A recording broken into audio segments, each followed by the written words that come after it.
Welcome to BioTalk. But today I want to talk a little bit about our logo specifically and why it's called biographics and why we use the colors that we do. See, there I hit my ring again.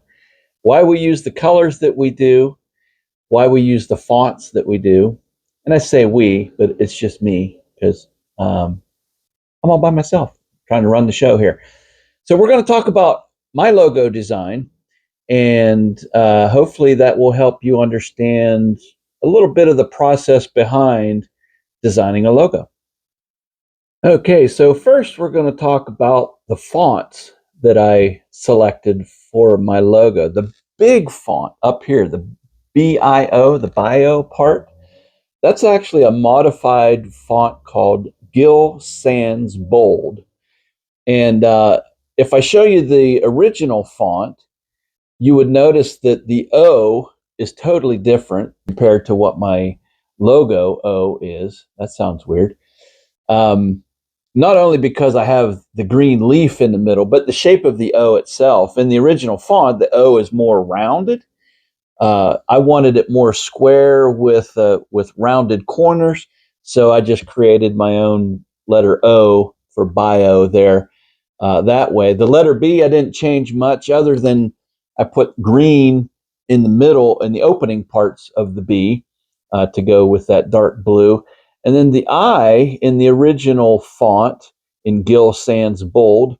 The dot of the I is actually off-centered. It's just the design, the way that font was designed. That dot on the I is off-centered, but I didn't like the looks of it when I put it together in my head, and so I just moved that dot over and centered it in the middle for that the main bold font that spells out the word bio.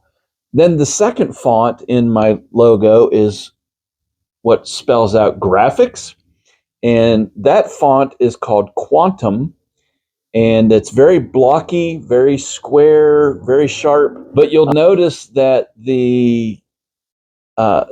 not all the letters are capital.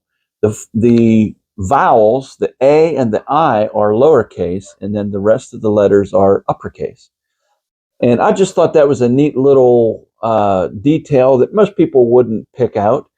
But having upper and lowercase letters in a font helps the brain just kind of navigate through that lettering style.